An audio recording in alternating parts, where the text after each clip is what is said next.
Good day, everybody. Tom here again at Willowong Depot, just doing the weekly roundup, I suppose. I know we're such an industry that everybody can't get to a depot meeting, no matter what time or what day you hold it. Everybody can't get there, but most everybody's got access to social media these days.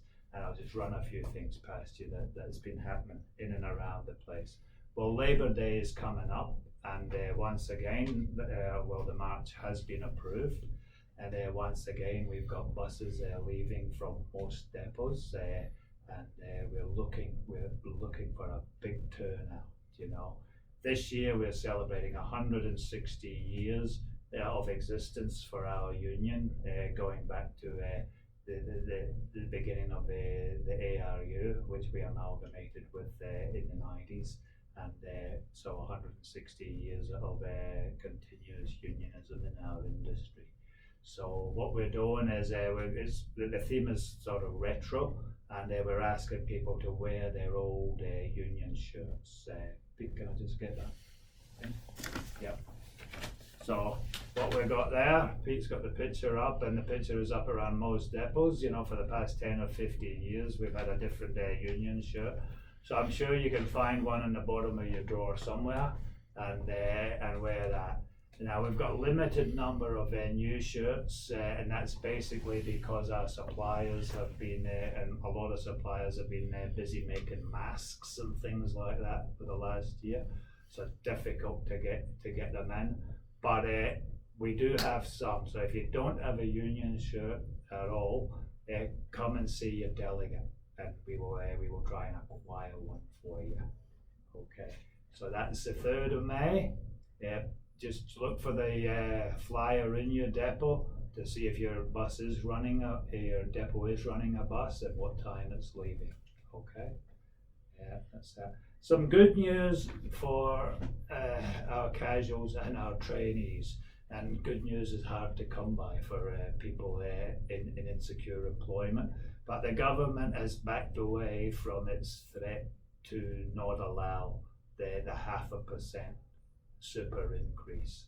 So from the 1st of July, instead of 9.5, trainees and casual drivers will be getting 10% super. What that means for the permanents, who we were on 14%, will remain on 14%, as far as I understand what council will do. Council's view on that is, of course, that they're giving you a very generous superannuation payment anyway, and they won't be tagging the 5% on.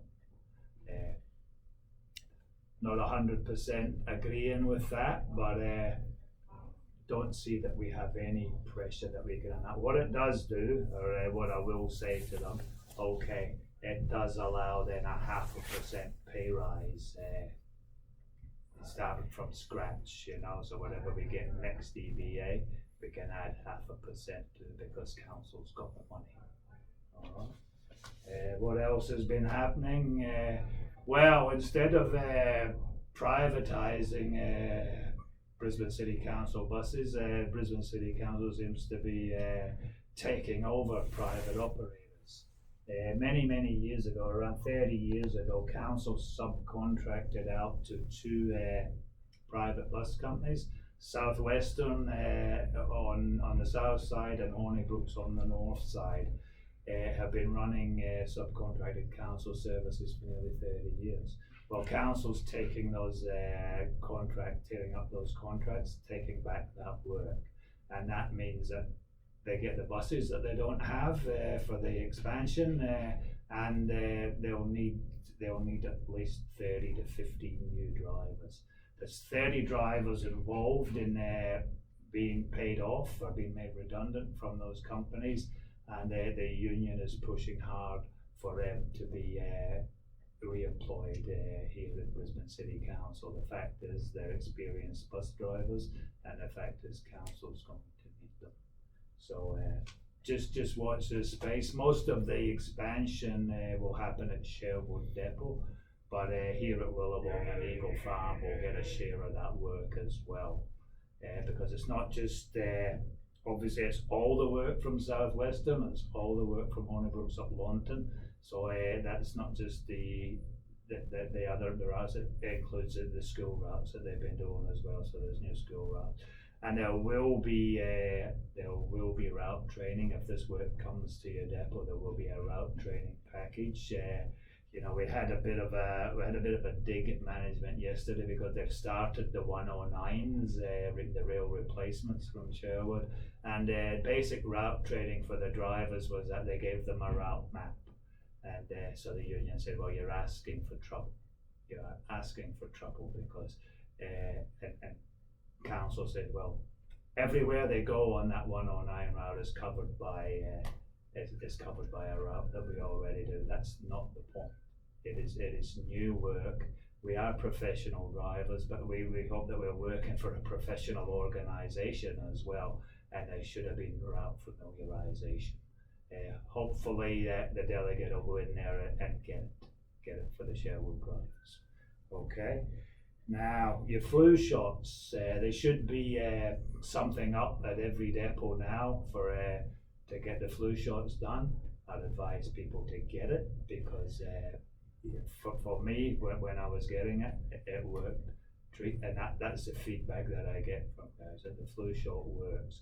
Don't be fooled by the fact that there's very little flu going around or very little flu catching it because of our newfound what do you call it, where we wash our hands regularly with the hand sanitizer and stuff like that everywhere. It seems to have cut down the transmission of the flu as well. But don't underestimate the power of the flu shot in this. You know, you want to be taking time off work when you want to take time off work, not when you're bogged down with the flu. Okay, and masks, even though the mask mandate has lifted, the union has ordered more masks by public demand, and we should have them very, very soon. And we do want our drivers, especially our at-risk drivers, to carry a mask, just in case a situation arises where they have to put it on. At the moment, the delegates in the depots may have a limited amount until they get stocked up. So if you're a driver over 70 or over 65 with asthma or diabetes or something like that, don't be going around without a mask in your bag. Come and see us, okay? What else has been happening? There has been an upsurge, this is bad news, an upsurge not just in assaults, but also in chroming and fare evasion and now road rage. It used to be the big three, now it's the big four. Those things, dealing with, you might have saw the Channel 7 report on the road rage. Well, you need to see the whole video. Our driver done nothing wrong. The fellow basically almost broke the sound barrier to catch up with the driver and engage with them in a high-speed game of cat and mouse. So the driver didn't even know what was going on most of that time. So just be careful out there. They also showed another thing of a fellow getting out of his car to try and get into the bus and get into the driver. The driver kept the door closed, kept his window closed, so the angry the road rage couldn't get near him, and that was filmed by a passenger. Okay, so be careful out there. Don't engage these people. We've got a driver off work at the moment that was attacked by a group of 4 chromers, and she'd already allowed them onto the bus for free, and she asked them quite nicely to tone down their language because there was children on the bus, and all hell broke loose. What happened was she was still in the seat behind her so-called safety screen, which didn't save her at all from assault. In fact, the kids or the juveniles, the youths were trying to pull the screen down, and one of these days they'll do that. But the frightening thing about this is when she was reaching for her radio, her hand, they kept grabbing her hand. They kept stopping her from calling this in. And on that point, I just want to remind everybody that the attack switch on the bus is not on the radio at hand. It is down at your left foot. That thing when you tap your left foot, that is the attack button.